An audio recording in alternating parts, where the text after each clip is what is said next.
So this will be a short video on elastic potential energy. And this is the energy that we store up whenever we stretch or compress a spring or a rubber band. It's also the energy that we store up when we wind up a toy or a mousetrap car if you happen to be building one. So like I said, this is one's just going to be pretty straightforward. I'm going to show you the equation for elastic potential energy, and then I'm going to show you a couple sample problems to see how we can use that along with the ideas of conservation of energy. So the first thing we need to do is find this equation for elastic potential energy. And when we studied springs before, we had Hooke's law. So Hooke's law, if you remember, said that the force exerted on or by a spring is equal to some spring constant K times displacement from equilibrium delta x. And we have this little negative in here, so I'll include it for completeness, but again, most of the time we just ignore that negative. Now, when we look at energy, if we were to plot this equation with force on our y-axis and delta x on our x-axis, then we would get this diagonal line that looks like that. And one of the things that we're going to learn about later is that the area under this curve, okay, so the area under here will be actually equal to the energy.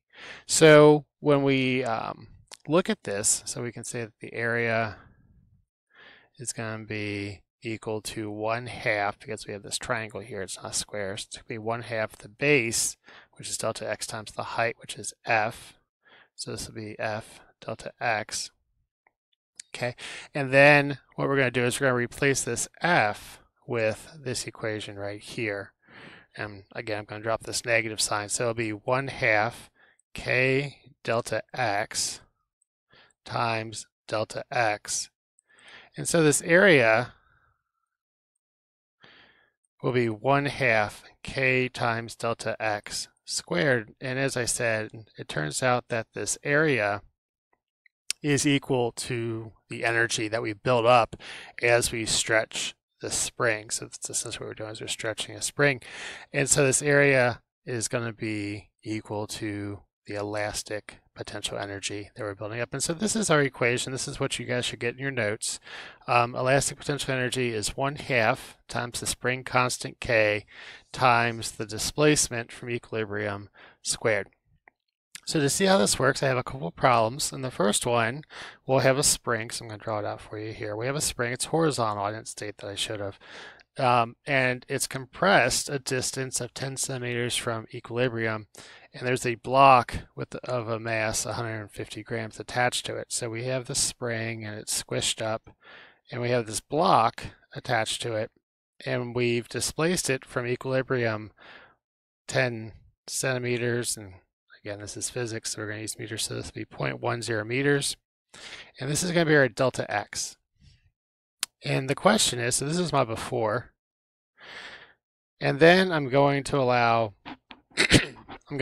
the spring to stretch. I'm going to launch this block along. We're not worry about friction, so it's going to be a frictionless surface. And so my after will be this block flying away, and then the spring will be moving out here. Okay, so when I think about my conservation of energy, I'll abbreviate that C of E. And I look at my bar charts for the before. The bar that I only have one type of energy before, and this is going to be my elastic potential energy. So I got to squish that in there. So that's going to be my elastic potential energy for before. And for after, if we think about where all this energy goes, it's not in the spring anymore, and it's not going vertically up or down at all. It's going to all end up in the kinetic energy of our block. And so we get this equation, 1/2 k delta x squared, so this is our elastic potential energy at the start, is going to be equal to 1/2 mv squared, where m is the mass of the block, v is its velocity, and again we have our spring constant and our change in x. And so we plug in our numbers here. It'll be 1/2 a spring constant of 200 newtons per meter, a delta x of 0.10 meters. We have to square that. Don't forget to do that. We could just cross out the 1/2s here, honestly, but let's keep them in for right now. This will be 0.150 kilograms, and then v squared is our unknown. That's what we want to solve for. And so we do this, and I encourage you guys to try it, but if you solve for v, what you should get is 3.65 meters per second is your final answer. Okay, so once you guys try that out on your calculators, make sure that I did the algebra correctly and that you can do the algebra correctly. And this is what you get. But again, conceptually, the main idea is that we have elastic potential energy that goes to kinetic energy. We use this idea of conservation of energy, and we can solve for the velocity of the block after it gets launched from the spring. And for our next problem, we will consider a ball.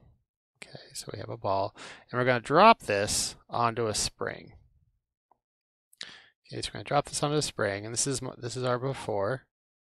This ball starts 6 meters above the spring. So actually, to be correct, it's not above the ground, it's above the spring.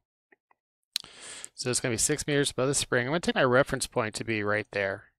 Okay, I'm going to take my reference point to be right at the top of the spring, just to make things easier for me.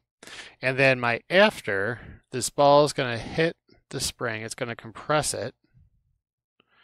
Okay, now just to make things easier, we're going to ignore this loss of potential energy that would occur when the spring compresses. You know, if you're really gung-ho, you can do the calculation for it and include it, but I did it, and it just makes a few centimeters difference. Okay, so we're going to treat this as a delta x.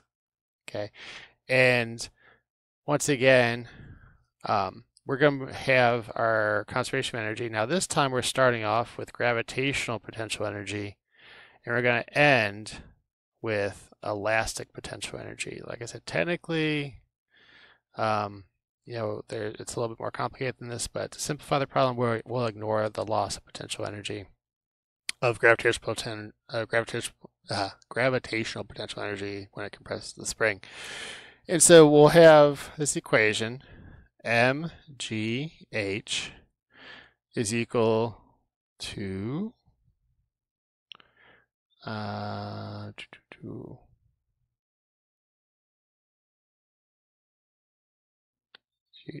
sorry, on my sheet I did this a more complicated way. So, but to simplify it, it'll be mgh is going to be equal to 1/2 k delta x squared.